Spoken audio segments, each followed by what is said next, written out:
Let me give you some background. My experience when I first learned meditation, I was 25, I think, and I'd been working in this library for a couple years, and there was one part of this library that had all these books on meditation. And during that time, I was really interested in all kinds of things to do with my health. And I had never really heard about meditation. I didn't know anything about it. I'd heard, people say, yeah, you should ponder and meditate on it. And I always wondered, what do you mean by that? So I looked for these books. I started reading through these books.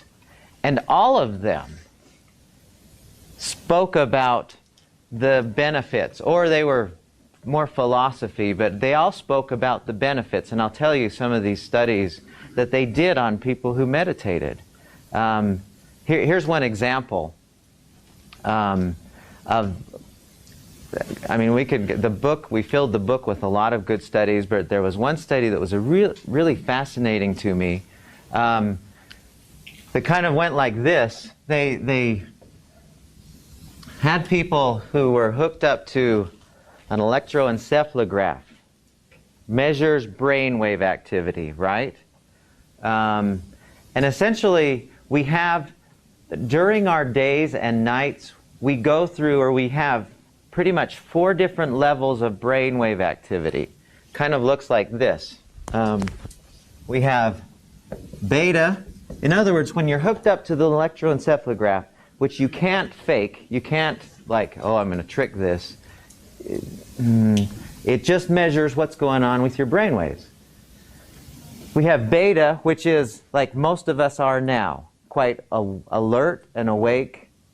And when we are at that state, then the beta brainwave activity, when you look at the graph, is the rhythm's going quite a lot. Okay? Higher levels of beta brainwave activity indicates higher levels of stress. The next level down is called alpha. And this kind of brainwave activity is very common in times when we are just falling asleep, during our relaxation exercises, when you're visualizing, early hypnosis.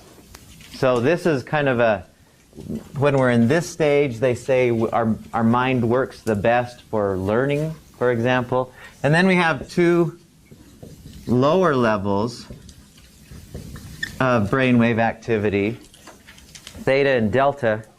And these are primarily the brainwaves that are strongest when we're sleeping. If you haven't been drinking the night before, then your mind will be in these 2 levels primarily. You're not conscious in these levels, and this is the place where you have the most recovery. You notice that you go to sleep and you might have a sore throat. You wake up in the morning, it's gone. You go to sleep and you have a cut or something on your hand, and after a couple of nights sleep, you notice it's better. It's turned to scar or whatever. So this is our most restorative. When these are the most prominent, we get our most deep and restorative rest. Do you have a question, Mike? What about REM sleep? Yeah, that happens during these 2.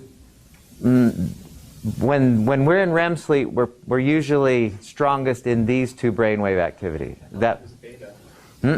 No. When you're in REM sleep, and that's why it was ironic, is because you're in REM sleep, but you have beta waves going on simultaneously. Not nearly. There may be. You always have all 4 of these going to some extent, but when you're in REM sleep, it's way more of the theta and delta. So anyway, what they did, if you took a typical night for us, and you went like 1, 2, 3 hours, this is hours of sleep,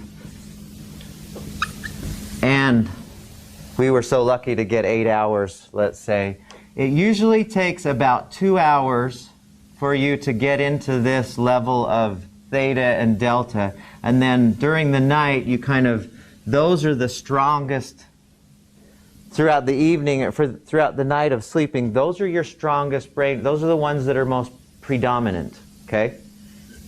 And that's when you're getting your most restorative rest, during this period of the night when you're getting good sleep, okay? Now, here's what's really fascinating, what really got me interested as much as anything else. They said that when a person, they did this study, and they found that when people meditate, the way I'm going to show you today, people go from here to the delta level in a matter of 5 minutes, people who meditated regularly. But at the same time, they were wide awake. They had never seen this before until they did this with meditators, because when you meditate, you're still conscious.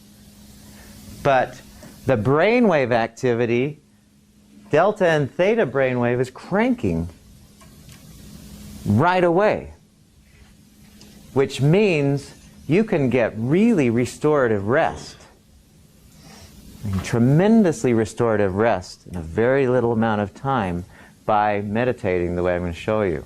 Okay, does that make sense? They gave this state a name. It was so new to them. They'd never heard of this before. But they called it a hypo-metabolic state.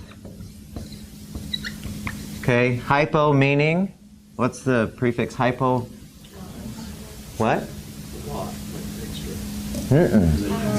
This is like under or low.